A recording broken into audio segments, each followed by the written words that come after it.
मुझे पता था ओंकार जी कि आपको इतनी जल्दी यकीन नहीं आएगा। देवेंद्र जी, जी अब चलिए, हमें जरा पर्सनल बातें करनी है। जी। सुनिए,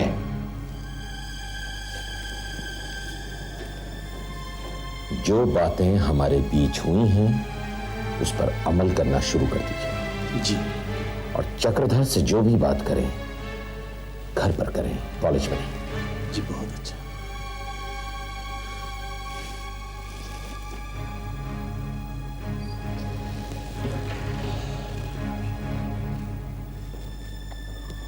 मामला कुछ कॉम्प्लिकेटेड होता जा रहा है निर्मल बाबू। बैठिए तो, बैठिए।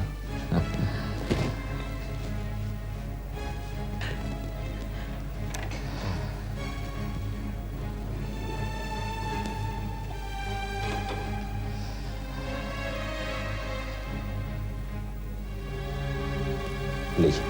शुक्रिया। ओंकार जी, आपके और मेरे बीच कोई मलाल नहीं, न था न कभी रहेगा। तेजस्विनी के सामने मैंने जो कुछ भी आपसे कहा, ये समझ लीजिए कि वो सब एक चाल का हिस्सा था। कैसी चाल? ओंकार जी, उस डिटेल में मत जाइए अभी। ये समझ लीजिए कि एक हिसाब चुकाना था मुझे किसी से, इसलिए मुझे मजबूर होकर तेजस्विनी को अपने घर की बहू बनाकर लाना पड़ा। लेकिन अब समस्या ये खड़ी हो रही है कि तेजस्विनी उस बस्ती में हमारे बड़े बेटे रवि कुमार के साथ हाथ मिलाने जा रही है। मगर निर्मल बाबू, आपको तेजस्विनी से परेशानी क्यों हो रही है? अगर वो आपका चुनाव प्रचार में साथ दें तो आपका पलड़ा भारी हो सकता है। वो नहीं देगी, वो रवि कुमार का ही साथ देगी, ये मैं जानता हूं। लेकिन मैं आपको जुबान देता हूं कि चुनाव जीतने के बाद मैं आपकी फैक्ट्री दोबारा शुरू करवा दूंगा।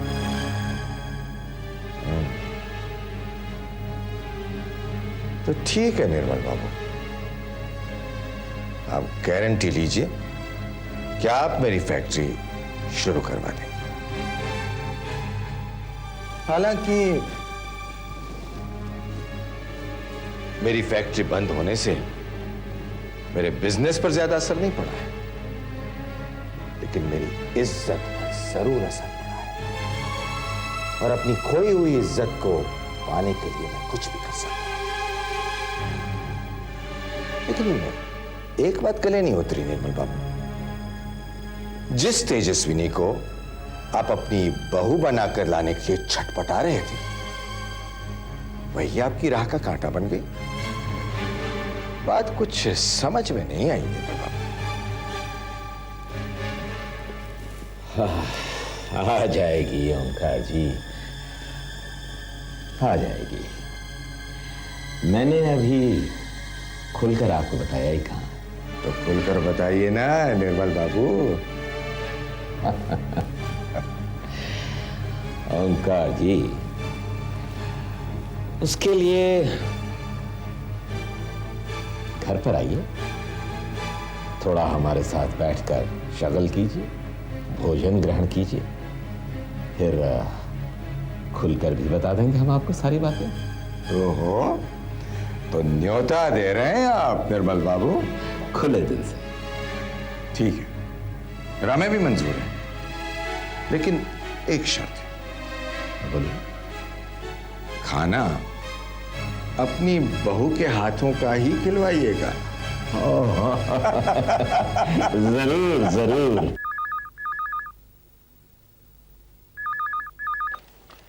हेलो। हेलो सूरज भैया, मैं शशि। ओ हाय शशि, कैसे हो? मैं ठीक हूँ। तेजस्विनी है क्या वहाँ? नहीं तो क्यों, आने वाली थी यहाँ? नहीं, वो अभी तक कॉलेज से वापस नहीं आई, तो मैंने सोचा। इनफैक्ट शशि, मैं अभी अभी घर में दाखिल हुआ हूँ और घर के सारे लोग बाहर गए हैं। अगर आई भी होगी तेजस्विनी तो मैं बता नहीं पाऊंगा। तुम उसे मोबाइल पर क्यों नहीं ट्राई करते? किया था, मगर उसने मोबाइल ऑफ करके रखा हुआ है। हो एनीवे, बाय। बाय।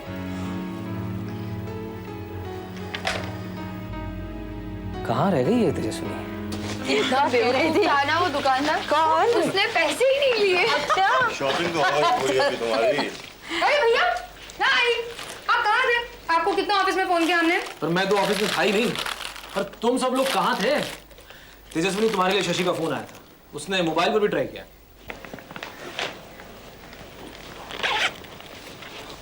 अरे ये ऑफ कैसे हो गया?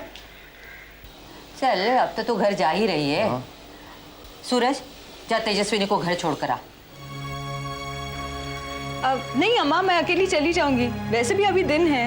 ओहो बिटिया, अब चली जाओ सूरज बाबू के साथ, वरना निर्मल बाबू कहेंगे अकेले में आने का क्या मतलब है। बेकार में अनाप शनाप सुनना पड़ेगा तुम्हें। बाबूजी, मैं चला तो जाऊंगा, लेकिन इस बार अगर तेजस्विनी के ससुराल वालों ने मेरे साथ रूखा बर्ताव किया तो दोबारा मैं कभी नहीं जाऊंगा उस घर में। ये भी तय है। नहीं भैया, कोई नहीं जाएगा, मैं अकेली चली जाऊंगी। और अम्मा, एक बात साफ बता देती हूँ, अगर वहां के हालात नहीं सुधरेंगे तो मैं वो घर छोड़कर चली आऊंगी।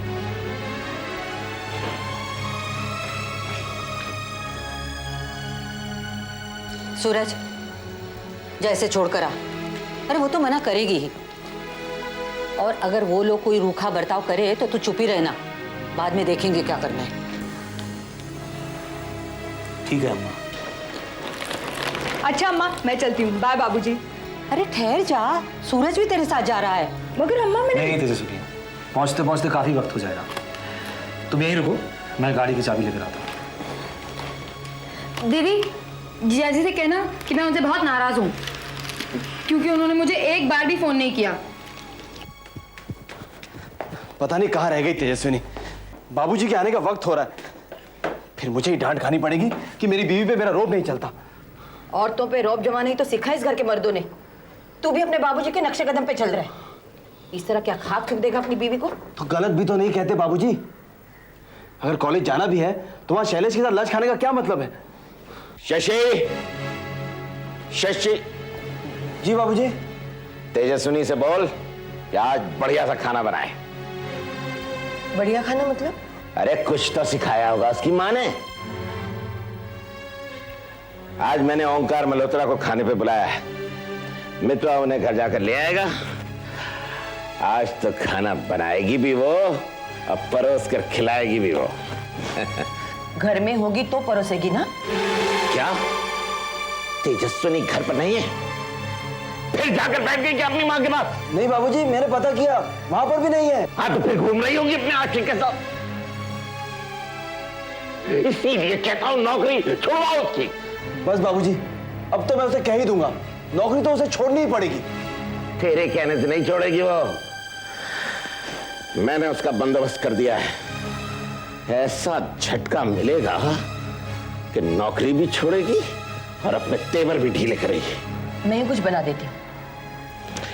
चल तू ही कुछ बना दे, मैं भी स्नान ध्यान करके आता हूँ। शशि, तू भी जरा बढ़िया सा कुर्ता पहन ले, हम मर्दों में शामिल हो। हैं?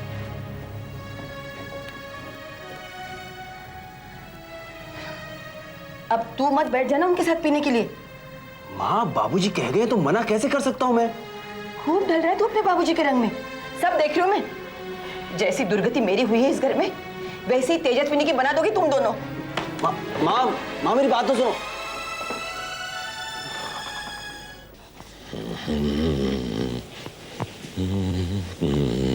आइए आइए ओंकार जी, आइए आइए। नमस्कार नमस्कार, आइए ओंकार जी। निर्मल बाबू, आने में देर तो नहीं हुई ना? हाँ नहीं नहीं, आइए ना, आइए आइए आइए। मितवा। हाँ जी। भाई ओंकार जी के लिए ड्राई फ्रूट्स लेकर आ, फिर खोले मधुशाला। हाँ हाँ, क्यों नहीं अभिलाष? अरे नहीं नहीं नहीं नहीं नहीं, भैया जी को क्यों बेकार की तकलीफ दे रहे हैं निर्मल बाबू? ये सारे काम अपनी बहू से करवाइए। ओंकार जी, बहू घर में होगी तब ना करेगी काम। निर्मल बाबू, हम दावे से कह सकते हैं तेजस्विनी जी अभी नहीं आई हो।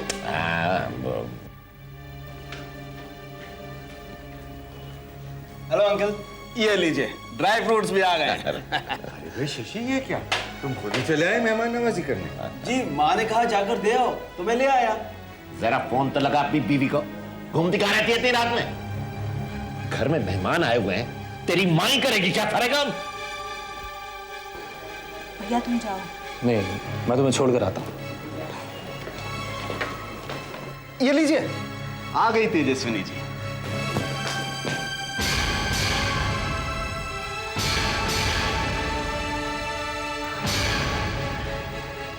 कहाँ रह गई थी तेजस्विनी? बाबूजी मैं जल्दी आ जाती मगर रास्ते में भैया की गाड़ी खराब हो गई इसलिए देर हो गई। अब तुम्हारी माँ ने तुम्हें आने नहीं दिया तो उसमें बहाने बनाने की क्या जरूरत है? बाबूजी मैं झूठ नहीं बोलती। अगर मुझे कभी रुकना होगा तो मैं रुकूंगी, बहाना नहीं बनाऊंगी। अच्छा चलो मान लेते हैं कि तुम सच कह रही हो, मगर मैंने आज ओंकार जी को खाने पर आमंत्रित किया हुआ है और ये तुम्हारे हाथ का खाना खाना चाहते हैं।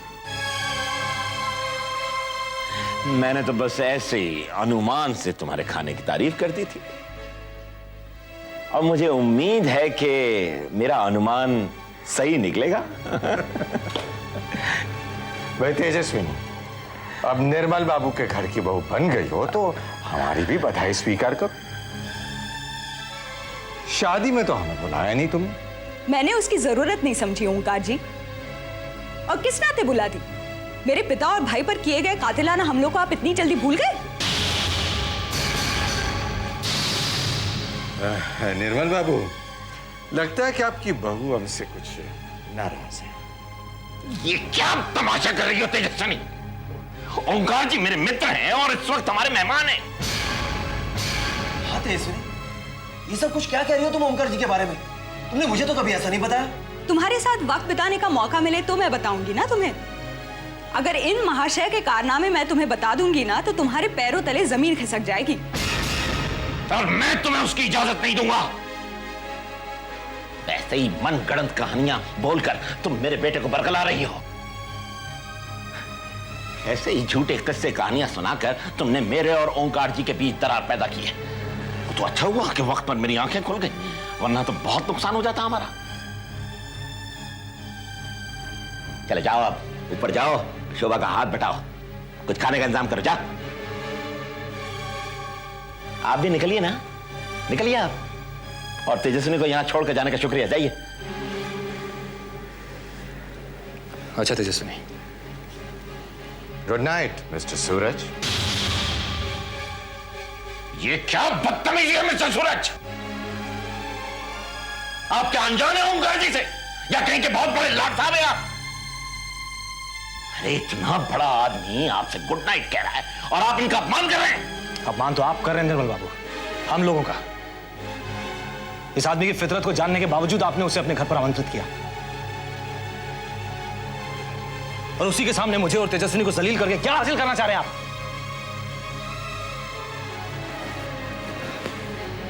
आज तो मैं आ गया हूं आपके यहां, आगे से आपकी चौखट पर कभी पांव नहीं रखूंगा।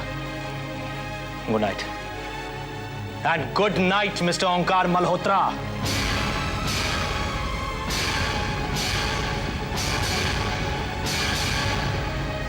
छोड़िए ओंकार जी, छोड़िए।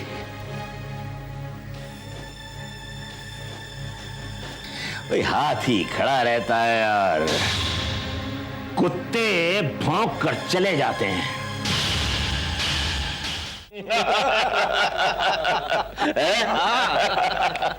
अरे भाई निर्मल बाबू, ये तो तय है ना कि लंकेश जी आप ही को टिकट दे रहे हैं? बिल्कुल बिल्कुल। बस हमारी राह का एक ही कांटा है और वो है रवि कुमार, और उससे हाथ मिलाने जा रही है हमारी ये बहू।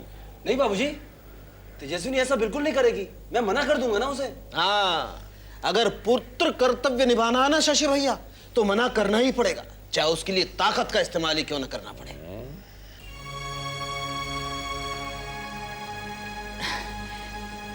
नमस्ते भाई साहब, खाना लगाऊं? तू क्यों आ गई? वो कहाँ है महारानी? उसके सर में जरा सा दर्द है, मैंने सब बना लिया है, लगा भी देती हूँ। जब तूने बना दिया है तो क्या वो परोस नहीं सकती? जाओ जाओ ऊपर बुलाओ उसे और उससे कह कि यहां आके नीचे हमें खाना परोसे, और जब तक हम खा नहीं लेते यहीं बैठी रहे। यही चाह रहे थे ना? हाँ भाई निर्मल बाबू, अगर नई बहू खाना खिलाए ना तो उसकी बात ही कुछ और है।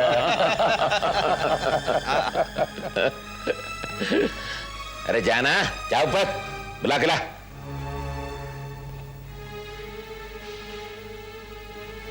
अब ऐसे जाएगा चूहे की तरह? शेरनी की फितरत है तेरी बीवी की, तो शेर की तरह दहाड़ना भी सीख। तेजस्विनी,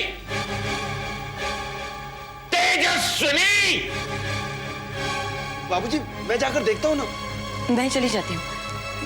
ओंकार जी के सामने क्यों बेकार बात बढ़ा रहे हैं आप? क्या क्या बोली तो? हैं? देखा मैं तो, ये सब उस औरत की फितरत का असर है जो इन पर भी होने लगा है। सब के सब बागी बनने पर उतारू हो गए। तेजस्विनी!